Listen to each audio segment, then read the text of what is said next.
It's time now for The Fifth Down with Jeff Schaefer and Travis Kozak. Welcome to The Fifth Down. I'm Travis Kozak. And I'm Jeff Schaefer. The 2012 season has been a roller coaster ride for Johannesburg-Lewiston. The Cards dropped 2 of their first 3 before rattling off 4 straight victories. That's right. So with Joburg welcoming Gaylord St. Mary to town tonight, not only was the Cards' win streak on the line, but also a spot in the playoffs. Joburg looking to make the postseason for the 2nd straight season, and the Cards getting things started with a bang just over 2 minutes in. Snowbirds forced to punt, and well, Dylan Kibbe knows just what to do with that. He gets fancy with the footwork, makes some moves, and then turns on the Jets. He takes it all the way to the house. He'll get there. Didn't let that 5th down player of the week from last week go to his head. He's still performing on the field this week. Still performing, and that puts him up 8. Later in the first, the Cards offense getting a chance to do some damage. Mitch Hardy finds the hole for a nice gain. And then a few plays later, Alex Payne finishing things off. He pounds it in for 6, and the Cards go up 14-0. So a lot of offense, but don't forget about the defense because those boys can play too. Dylan Helms has got hops. He skies for the pass deflection. Now we're going back to the offense. The O making plays again. Mitch Hardy a little too fast for the camera guy and the defense, but he dives in for the score. That put Joburg on top by 20, and they would keep piling it on, taking this one 56-6, and more importantly, securing their spot in the postseason. Well, it was a battle of the Huron Shores versus the North Star down in Tawas with the Braves hosting our Gray Sims. Wolverines looking sharp with those pink socks, both sides though, wearing those pink socks this October. As a lot of local teams are, and here, Ryan Caulfield making them look even flashier, covering a lot of ground for the Wolverines, getting deep into Tawas territory.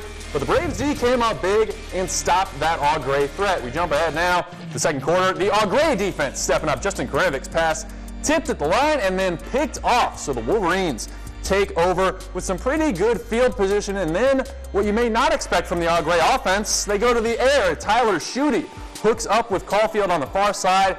Wolverines moving deep into Tawas territory, but defense reigns supreme again as on 4th down. Schutte looking for Caulfield once more in the end zone, but he can't haul it in, so the Tawas D steps up again, and the Braves take over. We jump ahead to late in the first half now. The Braves chew up some yardage of their own. Korinovic hits Daniel Howell for a big gain, so it looks like Tawas is in business, but this drive ends when Brent Schweiderson comes up with a big pick.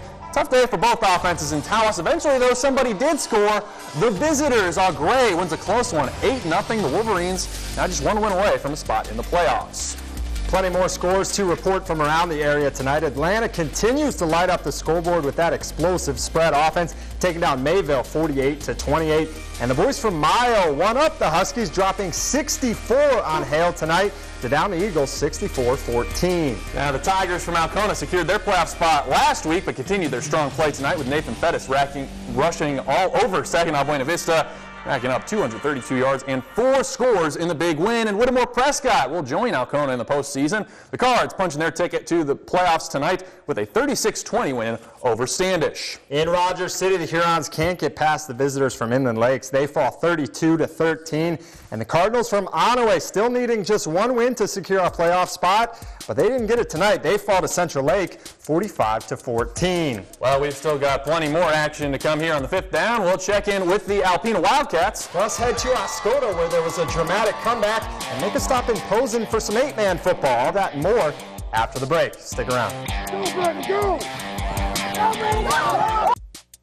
Welcome back. Earlier you saw the North Star League emerge victorious over the Huron Shores Conference in Tawas. That's right, and the battle of the leagues also did battle a bit farther north on 23. Up in Oscoda, the Owls, plenty to cheer about early in this one. They're up on Hillman 22-8 when we pick things up in the 3rd quarter. But the Tigers driving. Tyler Jones drops back and finds Dylan Ross just shy of the goal line. But don't worry, Tigers fans, because a little bit later, Jones does it by himself, finding pay dirt on the keeper. Hillman cuts it to a 1-score game. And later in the quarter, the Tigers looking for more, but on 4th down, the Owl defense steps up and shuts the door. So Oscoda takes over with pretty solid field position, and the Owls let me get some insurance on the scoreboard. Donovan Fauché takes the pitch, then chews up some green on the ground. Oscoda closing in on the end zone, but Hillman's defense steps up in a big way as on the first play of the 4th quarter, they stop the Owls on 4th down, and this stop turned out to be huge because the Tigers make a big late game push and go on to win this one. Hillman escapes Owl Country with a 30-22 win. Big win right there for the Tigers. Now Posen back home tonight, looking to make it 2 wins in a row against Brimley. In the first, Brimley driving in the red zone, but John Zaborny strips Shane Bone and gives the Vikings the ball. And Posen wastes no time making Brimley pay. Brandon Dietz on the QB keeper. He makes some moves, throws the fierce stiff arm and takes off for the 80-yard score. Potatoes in football, that's what Posen does. And the Vikings take the lead 8-0. We head to the second quarter now, and Posen up just 2, and they go to their horse. Nick Hinska muscles his way for the first down, and then later in the drive, who else but Nick Hinska yet again. He finishes what he started. He gets the corner and scampers into the end zone, and that puts Posen up 22-14. The lead would be short-lived, however, on the ensuing kickoff. Number 35 for the Bays fields it. I would tell you his name, but he's so fast the people who do the programs couldn't even stop him to get his name. He shows off the speed here, returning the kickoff for the touchdown. This one would turn into a shootout, but Brimley overcomes the early deficit and takes down Posen 56-48. Now in Alpena at Wildcat Stadium, the Wildcats hosting Petoskey. The Wildcats trailed 14-7 at the half. We pick it up in the third. They're down 21-7. And Petoskey driving in Alpena territory. Kurt Boucher gets to the outside for a nice gain. And Petoskey's in business, but a few plays later, the threat is neutralized. Quinn Emile throws one to the end zone, but the Wildcats tip it, and Cade MacArthur picks it, and then it's nothing but green grass for MacArthur. He takes it up the sideline, and now the Wildcats are the ones that are in business. And on the ensuing drive, Alpena starts moving the ball quite nicely. Brady Marweed finds Chandler Bloom, who rumbles his way for a first down. Big kid. Yeah, and those two have some chemistry. They've been hooking up a lot this season through the year, Marweed and Bloom. Absolutely, but later that chemistry fades. Marweed goes for the end zone, but he can't connect with Jacob Klein on the fourth down, so Petoskey gets the ball back, and once again, they find the end zone. They add to their lead. Keegan Shoneth pounds in for 6, and the Wildcats hung in early, but Petoskey proved to be too much to handle. They leave Alpena with the win, 28-7. So another tough one for Alpena. A couple of our local squads, though, a couple Cardinals punching their tickets to the postseason tonight. That's right, Whittemore Prescott and Joburg both making the playoffs. Congratulations to them.